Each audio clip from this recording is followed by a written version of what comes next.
As always, our show is sponsored by Memoria Press. You can find our curriculum at memoriapress.com. Welcome to Classical Etc., a show from Memoria Press that dives into the philosophy, culture, and heart of classical education. You're in the studio with Shane Saxon. Welcome to another episode of Classical Etc. I'm seated with my friends Paul, Tanya, and Martin. And on today's episode, we're going to be talking about a short story. We did this over Christmas when we talked about, it's more of a novella, about the Christmas Carol. I think for Dickens, it's a short story. Yeah, true. But we're going to get into The Bet by Chekhov. So if you're a listener or a viewer and you have not read this, I will only probably say this once, but I would actually recommend stopping listening. And it's like a 10-minute read. This is quite short. Very short. Read it, jump back in. I'll speak up for listening to a discussion of something before you actually read it. I think listening to a podcast before on something and then reading it, listening to it after, actually would be even better. Because I always think that I can't listen to something that's about a book I haven't read, and then I'll listen to it, and it was so utterly enlightening even before I read the book. So I've had that experience. Yeah. So do what you will. Do whatever you want. Don't listen to me. Yeah. Do whatever you want. Shane thought he was in charge here, and yeah, I've never thought that. All right. Before we get to this discussion, however, I wanted to ask you all a question. Have you been reading anything different lately? Please. We're going to ask about reading before we talk about reading. Did I talk about my latest Graham Greene novel, A Burnt Out Case? No. Did you finish Monsignor Quixote? No, I'm leaving that for right before we meet about it. Right. Because it is a short one. But A Burnt Out Case is also a short one. And very interesting. About a man who... You really like him. Yeah. This man gives up everything. He's got everything. He gives it all up to go live in a leper colony in Africa and kind of helps the doctor out. But he's burnt out. He's been completely burned out by modern life. And he's trying to... Does he have an enlightenment there? I haven't got to the end of the book. I'm hoping. I think so. Okay. In Graham Greene fashion. It sounds good. So. Donnie, have you found any time? Well, I'm reading. I'm almost finished with The Winners, which is so long. But what I've had to read is we're starting a new show about literature with Lee and Ian, and so I've had to read all 34 of the kindergarten read aloud books in preparation for that. So I've gone way down in my reading level, and it's amazing, really, how good they are. We chose them, I don't know, 15, 20 years ago when she only had 2 or 3 kids, and they were... Her kids aren't that old yet. It was like, I think she only had 2 when we actually chose them. And now she's got 5. Oh. Yeah, Baxter's in the 10th grade. Yeah, he's not 20. That was my point. Oh, no. 15 years ago? No. Martin, what have you been reading? I've been reading some things for one of our Memoria College classes. We're doing a class in sociology, so 2 of the classic sociology works, Max Weber's The Spirit of Capitalism and the Protestant Ethic, and Emile Durkheim's Elementary Forms of the Religious Life. And they're fascinating. These are books that I never would have wanted to take as a college student, but now that I've got a few years under my belt, just a few, I really have been enjoying the analysis of how religion has influenced society. It's just been a great experience. No, Martin, I have a follow-up question that doesn't pertain to what you were saying, because I had a hard time paying attention. Then it can't be a follow-up question. I just couldn't hear what you were saying over the way that Kindle is attracting my attention. That's a Kindle. You have a Kindle? And I don't know if it was the 2018 summer article. I don't remember which article where you basically said that people who read Kindles are fools. Well, in short, that's what the article said. I had no other options. When I'm on a desert island and I have to eat coconuts, it's not because I just love coconuts. It's because I don't have anything else to eat. So when I went home last night, I didn't have a printed Someone had stolen all your books? So I ate coconuts. I resorted to technology that allowed me to do that, which is I actually have a Kindle too, so I acted like I was in judgment of him, but I do have a Kindle. It's just how you use it. I also have a Kindle and have no. I'm so no surprised shame that in Martin would have ever shelled out the money to have one of those. That coconut. Somebody bought it for you. This was a gift. Yeah. I would not have shelled that money for it. Yeah. A gift from my children who think I'm a fuddy-duddy. Excuse me. For them. Yeah, my children. Yeah. Good for them. Do you think they think that because you are a fuddy-duddy? I have no comment. I hope they have bookshelves full of books too, though.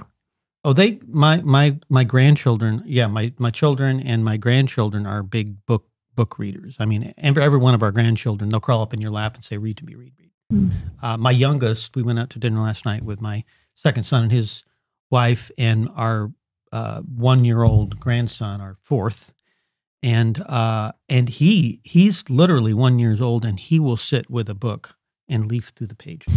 So it's really important. People don't think that you can start that early. Oh yeah, and then they'll be less likely to have to resort to these. That's things right. later. Yeah, because when you see your grandson staring at some object and moving his hands like he's trying to change the page on a Kindle, you're going to be really sad. Possibly. So what are you reading on your Kindle? Well, I'm not reading on my Kindle right now, but I'm reading 3 books right now. I'm continuing to read The Wasteland by T.S. Eliot. T.S. Eliot. And that's just kind of a slow thing And a where I'm reading and rereading, and I'm using the Cornell Guide. I'm reading 2 other books that are very lowbrow.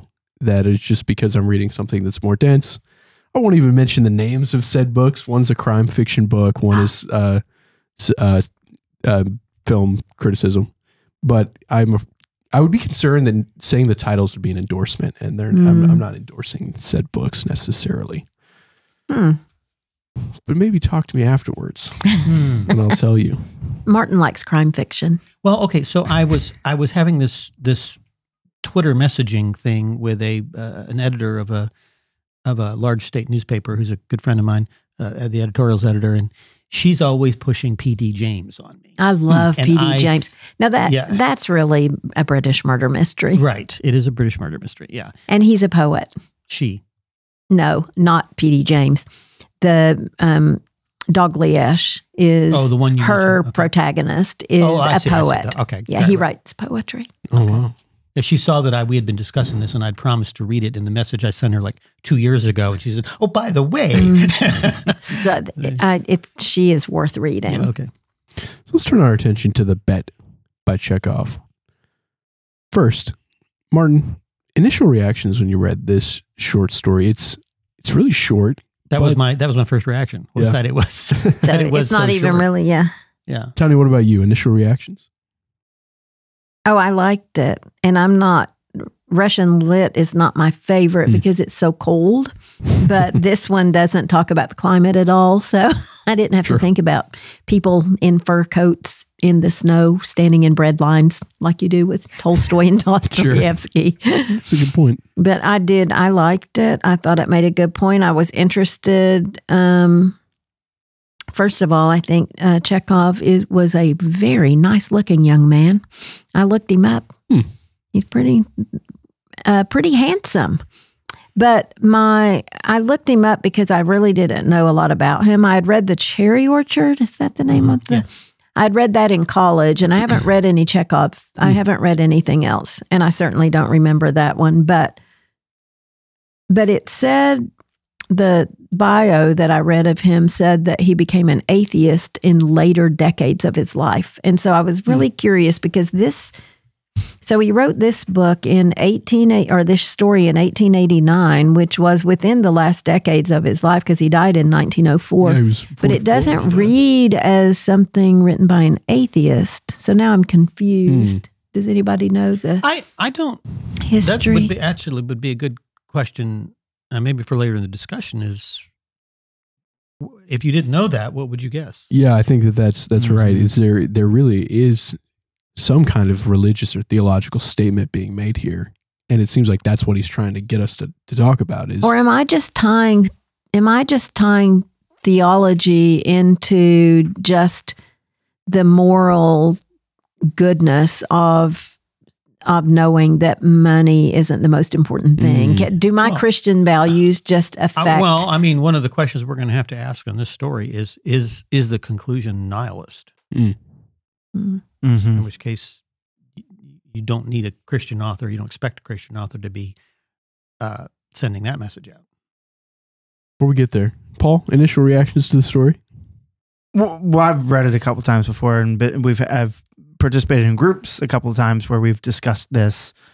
So I don't remember what my initial reactions were. I think the whole premise is fascinating of a man voluntarily becoming a prisoner for 15 years, and what would that man in solitary confinement do if he had access to anything, basically. Can I tell you my second reaction? You can, but right after we take a quick break. Do you need to customize your curriculum for the year, but don't want to juggle all the separate lesson plans? Memoria Press has you covered. Introducing the digital Customized Curriculum Manual. Like our standard printed curriculum manuals that you know and love, the digital Customized Curriculum Manual contains all the same comprehensive teaching guidelines, complete lesson plans, and appendix materials, but tailored to the needs of your students, and for the same price. You can purchase a standalone customized manual and build it from scratch yourself, or you can buy it as part of a customizable curriculum package, which will automatically import all the subject changes you make in your package.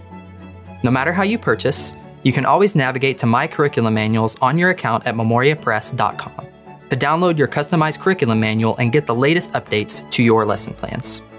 Visit our website for more information or contact our customer service representatives for any assistance with creating your new manual. Memoria Press. Classical, Christian, complete. Martin, what's your second reaction to this short story? That this is a great Twilight Zone episode. Yeah. Or for modern audiences, a Black Mirror episode. That's the new. That's the modern Twilight Zone. Oh, is it? Yeah. Yeah, I was waiting to see what Rod Serling was, how he was going to conclude this. It's a very abrupt conclusion. Well, okay, there is a Twilight Zone episode that had to have had this story as the inspiration. Perhaps. And it's basically the same story, guy 15 years in prison and all that. But the thing was quite slightly different. The guy was he was at a dinner party. He was really way too talkative. And one guy bet he couldn't stay silent for, so he said, I could stay silent for, and he took him up on the bet, and he was there for like 5 years. And when he went to finally free the guy, and same thing as here, the banker had lost all his money and didn't have the money to pay him at the end of the term. So they finally release him from basically a prison cell, and the guy informs him he doesn't have the money to pay him for being quiet for 5 years, and he lifts his head up, and in his neck there's a big surgical incision, and he had rendered himself incapable of talking. That's why he didn't do it, and he had done it for nothing. Yeah, that irony, which that's not quite the same irony here, but yeah. See? Did not see that coming. Yeah. Me neither. So that's the whole point in the Twilight Zone episode. For someone who hasn't read it and is only hearing the Twilight Zone synopsis, let me tell you a little bit about it, what it's about, and then I want to ask you all a question. So the story is about a banker and a young man who meet at a party. A lawyer. A young man who's a lawyer, and he's 25. Mm-hmm. And they meet at a party, and the banker bets, they get in a disagreement about capital punishment, which I think is important. We should come back to. But the young man says that he can go into solitary confinement for 15 years if the banker will pay him $2 million when he gets out. The young man agrees to the bet. He goes into solitary confinement, and hilarity ensues. Yeah. So, and prefaced by the fact that they were having an argument. Correct. And the argument was about capital punishment and whether capital punishment was better or worse than life imprisonment. And so they were disagreeing on that. He said that one guy said one was worse. And so this was sort of to settle. Well, the young man, the lawyer, said that capital punishment was worse. Mm-hmm. And so that's why he said it was better to be alive in a prison cell than to be killed. Well, yeah, but it's interesting because they're talking about the morality of it. Yes. And the young man, the lawyer, says actually both are immoral because you're taking life away. Right. But I would rather live. To live anyhow is better than not at all. Right. Which is the line I've underlined. Just to show him that confinement was really bad. I guess. So, Tanya, let me ask you on the broadest level first, and then we'll get more specific. What is this story about? Well, you just told us what it's about on a broad level. Yes. What is it about? What is it trying to say? Is it only telling us an interesting story about two men, or is there some kind of meaning that we should be taking from it? I don't know that I fully understand. I mean, to me, it was just the recognition that life is more important than money, and that but I have some huge questions, like why did he wait 15 years? Did it take him 15 years to determine that? Why did he wait until his sentence was almost over before he left is my one question. And the other is, what is significant about the different types of books that he chose to read and when he chose to read them? And so is that why it took him 15? Because I feel like by the end, by his last few years when he was reading just anything, that he had already made this determination. So I have a lot of questions. Let's go there right away. So, Tanya, you're asking, what is the significance of the books that he's reading? And for anyone who hasn't read it, the middle of the short story is describing what the man does while in solitary confinement, what the young man does. And he goes from first drinking wine, doing some frivolous activities. And playing the piano. Reading light, not complicated, or novels with complicated love plots and like sensational, fantastic stories, like crime fiction. He moves from novels to the classics. He goes from the classics to philosophy. Well, no, then he has no reading. He has a break after he does the classics. He doesn't read books at all. For a short time. Then he begins reading philosophy. And studying language. Studying languages. Because then all of a sudden he knows 6 languages. Right. And then he moves from his study of philosophy and languages to theology and his history of religion. And the gospel. Well, the gospel was first. He spends the 10th year, he reads nothing but the gospel. That's, because the banker said how he'd read 600 volumes the year he was reading philosophy, history, and studying languages. And then he spends an entire year on the gospel, a thin book, easy of comprehension. And then following the gospel is the theology and history of religion. Right. And then last, he seems to read indiscriminately. Yes. And so he's moving from the natural sciences to Byron and Shakespeare. What is the significance of this order? Does Chekhov have some kind of thought why he's moving through these stages this way while in solitude? I think at the very end, where it says that he read an immense quantity of books quite indiscriminately. That last sentence of that paragraph said, his reading suggested a man swimming in the sea among the wreckage of his ship and trying to save his life by greedily clutching first at one spar and then another. I think that gives you a clue of like, he's going through these stages where he's looking for something. He starts in the complicated love plots, right? But it also says in that time he refused to drink wine because it brought excitement and it was sort of inappropriate for being in a jail cell. But then he moves on to the classics, and so he's looking for more, and you can tell because then he moves on to philosophy and languages. He's looking for more. Moves on to the Gospels and theology, looking for more, and that line about greedily clutching at one spar and then another would make me think Chekhov's trying to say, in none of those books was this man able to find what he was looking for. But he finds it, but it's not until the very end. He finds it when he rejects the money. He finds perhaps he also leaves that find? note where he says, I despise your books, I despise wisdom. The blessings of this world is all worthless, fleeting, illusory, and deceptive like a mirage. Is that him saying that nothing on this earth matters? Or is he saying that no material possessions matter? Is this nihilistic, as Martin said? Well, he says, I despise freedom and life and health. He says, I despise your books. All in your books. And all that in your books is called the good things of the world. And I think that's interesting. He doesn't say, I despise the good things of the world, but I despise what in your books is called the good things of the world. He said, well, in this translation here, and I despise your books. And this is after saying, your books have given me wisdom. And then he says, and I despise your books. Oh, that's later in his I letter. despise wisdom and the blessings of this world. That's, to me, that's one of the problematic passages here is in one sense, he knows that he has gained wisdom from all these books. He acknowledges it almost in the same breath that he renounces it. And so is he saying that that's what wisdom is, to despise all human wisdom? But he also says, I marvel at you who exchange heaven for earth. I don't want to understand you. So that sounds theological to me.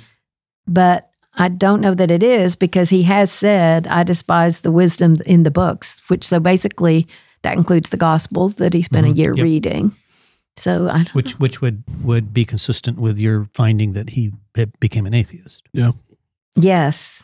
Now, back in the section where he's switching from studies to studies, when he learns the languages, he sends a note to the jailer in 6 different languages because he's spent time learning languages. Yes, I thought that was an odd moment too. He says, if you only knew what unearthly happiness my soul feels now from being able to understand them all.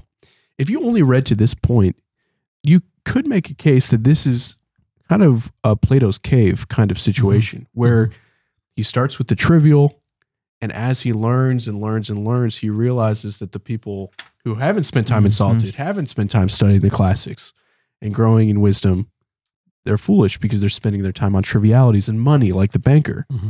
But then it takes that dark turn at the end.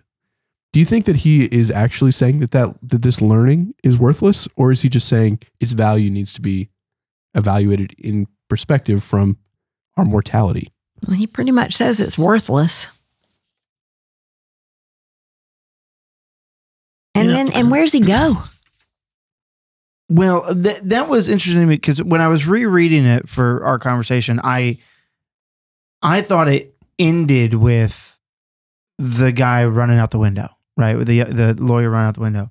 But then what I realized is that at the very end, it ends with the banker. Well, that was my question. Is as we're discussing all this, is this primarily about the lawyer or the banker, or is this primarily about the banker? And in this reading, I realized it's about the banker. So let me give a little bit of the story here, and then you can continue on this point. The banker, towards the end of this 15 years, is starting to panic because he's lost all his money. He doesn't have the $2 million. The lawyer's the one in jail, and the banker's the one. That's right. And the lawyer in solitude, when the banker goes in to talk to him right at the very end, he's sleeping, and he's written this long note that we've been referencing where he says that he doesn't care about money anymore.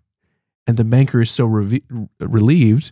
And then the lawyer, the young man in solitude, a day, or is it 2 days? It's like 5 hours. 5 hours before the 15 years is up, he leaves of his own accord because he doesn't want the money. But the banker went in to kill him, right? Yeah, the banker. That's right. Yeah, he went in to kill him. Implied that, yes. So then when the banker is so upset about all of this, is he upset because of his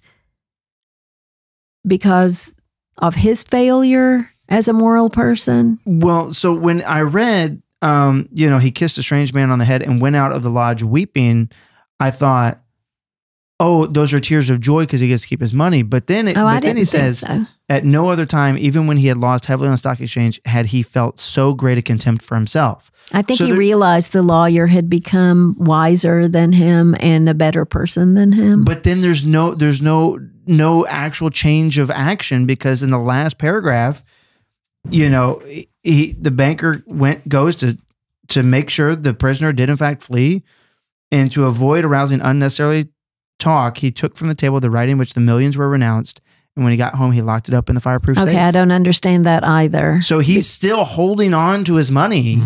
He hasn't changed anything. But that letter would tell the world that the lawyer refused his money, which means that's okay for the banker to still have the money. So why did he lock the letter up, which was proof that he got to keep his money? Right.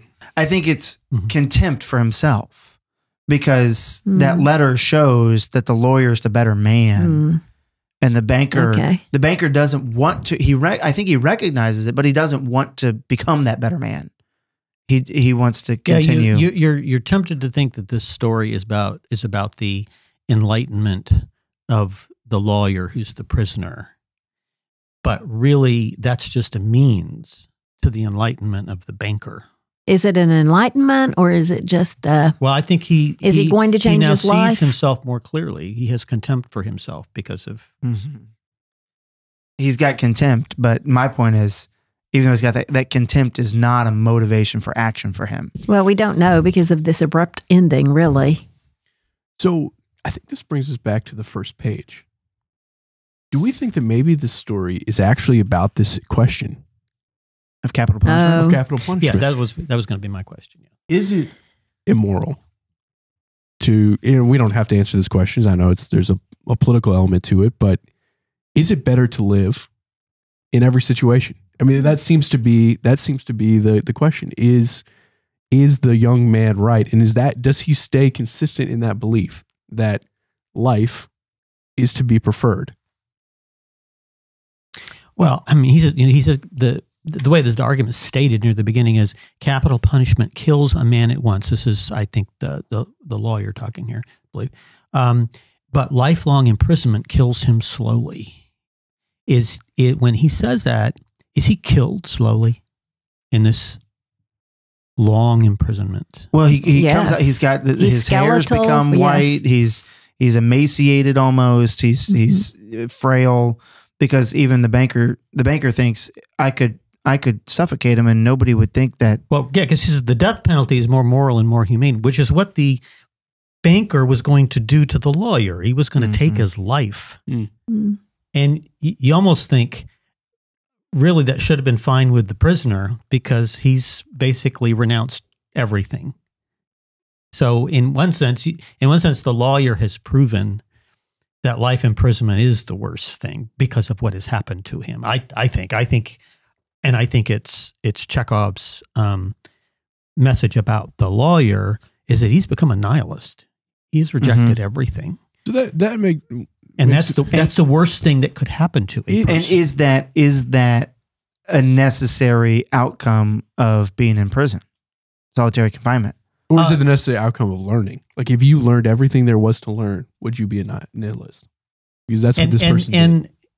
And is life a life imprisonment? Is that well, this is what we're supposed to be doing, and we're supposed to be reading. Because one of my questions is, and you ask about the order of the books he read and all that stuff. What is that tracking? Is that tracking like is that like it's not Clifton Fadiman's lifetime reading plan, but is it postulated as some kind of ideal lifetime reading plan, or is it historical? Is it something that we could look at history and say this is what was emphasized here? But the whole thing, I think, is part of the deal is that he should not be free to cross the threshold of the lodge, to see human beings, to hear the human voice, or to receive letters and newspapers. So he's allowed to have musical instruments and books, but he's allowed to write letters. He's allowed to drink wine and smoke. He's allowed to read these books, but he's not able to. He's not allowed to receive anything human. Is this the paradigm case of an intellectual? Yes. I think it is.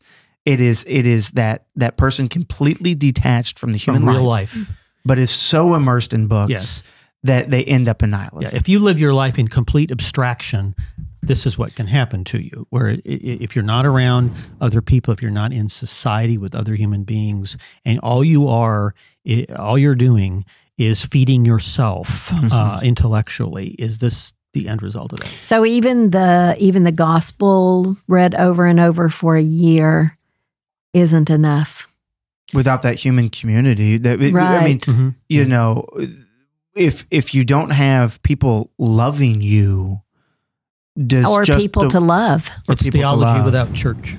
Here's the pushback. Is Ecclesiastes a nihilist when he says, vanity, vanity, all is vanity? And isn't that very similar to what this man says when he comes out of the room? I think that's a good question. So you're reading his kind of despair at life in what you all three just said as a negative conclusion to his learning. But for the preacher, Kohelet, he says, everything's vanity. And so I will fear the Lord. Well, which is why you don't just read Ecclesiastes. You read Job and you read the Gospels in addition. But is it possible? It's one truth in isolation, but no truth exists in complete isolation. Is it possible that this short story is actually redemptive in that the intellectual, the one who comes to understand the nature of the world, that all is vanity, he rejects money, but he goes out and lives his life. He leaves and he says, I renounce my right to money because it's never going to make me happy. All is vanity. I'm going to go live. Well, again, but the banker is the one who comes to hate himself. Again, if the lawyer is the thematic focus here, then maybe you're right. But if the banker is the thematic focus, there could be another message to this story. Or I'm not sure. Or it could be both. Yeah, both have a message for us. But Chekhov has certainly left it up in the air. Yeah, I mean, this is serious irony going on. This is a great example of ironical writing, and a lot of ironic writing, there is no single conclusion. That's why it's ironic. Yeah.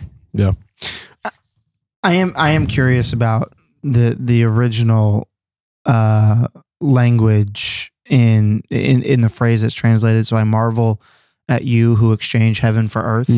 I think what he's saying there is that. Well, I mean, that the bankers people are saying we don't care about heaven. Yeah, we want that now. About money. Yeah, and so then it would make you think then that the lawyer is in fact saying what you're pointing out with Ecclesiastes, that he's saying I'm renouncing it all because what I want is heaven, because I know I can't get that here. Which would speak to the redemptiveness of the lawyer. It would speak of redemptiveness, but if Chekhov was an atheist when he wrote this, if that's really true, then why would he write about redemption? Well, isn't that a nihilist?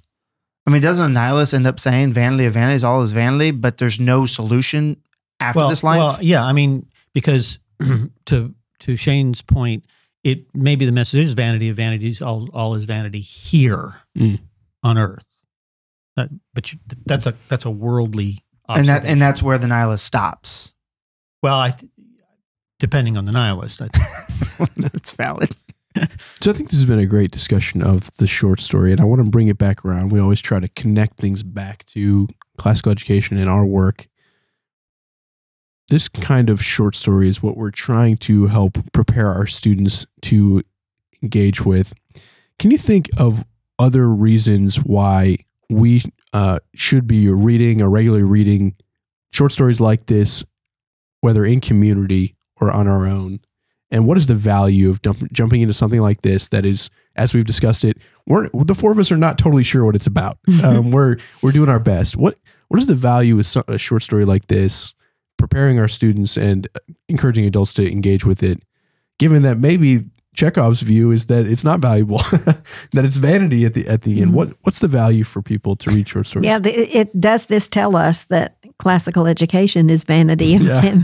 I mean, also I think stories like this kind of go against the whole idea that you read something and it's going to give you the answer. Having taught short stories for many years, I realized that one of the values of short stories, because you have a different thing you're reading every week if you're teaching high school or something, is that you're not given an easy answer. What a good story does is not give you answers; it prompts more questions. Yeah. And that's not to say that's not being relativist. It's just saying that if you want to face life and you want to face it in a real way, honestly. There's a lot of things that don't, things that happen in life that there are not just cut and dried answers for you, because a lot of students have that mentality. They just want the answer so they can get the right answer on the test, and these just completely tear that apart. Which is a great reason to talk about things that we don't really understand. And I think the point then to that is this guy classically educated himself, but he did it without humanity, and he did it without giving back. He didn't have the opportunity to give back. And classical education can't sit in a vacuum. It needs human interaction. We need to take what we learn in classical education and do something with it and let it be purposeful and make us good citizens and all of those other things we talk about all the time. And I think the lack of humanity is what destroyed him. Books weren't enough. And so when we in a classroom with our students talk about something like this, what we're giving them is that community experience, whether we understand it or not. I mean, we're coming out of here. We don't really know what Chekhov meant. I wish he had written it down, but I couldn't find it. What he really meant with this also story. For a teacher, a short story is a great instrument because you can deal with a whole, but in very small form. And so, they're not as long to read. Tolstoy novel is really huge and it's great to discuss, but there's a lot going on there where this is a little nugget and it makes for one great hour-long discussion in class. Yeah. Well, and I think sort of a different way of saying what we're all sort of saying is because it leaves those questions, it prompts you to then go be human about it and talk to other people. And I mean, that's something I continue to go back to in Jaber Crow, where Jaber, as he's leaving the seminary, the professor says, you've been given questions that you need to answer, right? Like that is a very human experience that we all hold these questions, but Jaber answers those by living life in community. And I was thinking of exactly that scene just a minute ago. I was, yes, in Jaber Crow, which is it's in Jaber Crow, and basically what Dr. Ardmeyer in the book tells him, he says you're going to have to live the answers to these questions. He's got questions about things that seem to be inconsistent in the Bible, and he says you're going to have to live and the whole book is about him living the answers to those questions. And the essay that goes along with Jaber Crow that helps explain Jaber Crow is The Burden of the Gospels, a speech he gave at the Lexington Theological Seminary here in Kentucky, where the questions he has in there are almost line by line the ones in Jaber Crow. Well, I've enjoyed this conversation about The Bet. I think we should do this again sometime. Thank you all for listening. Thank you for listening to this episode of Classical Etc. If you enjoyed this conversation, please consider liking this video. If you want to join the conversation, then you can comment below, and if you want to stay connected, please subscribe to our channel. I hope you enjoyed this show, and we'll see you next time.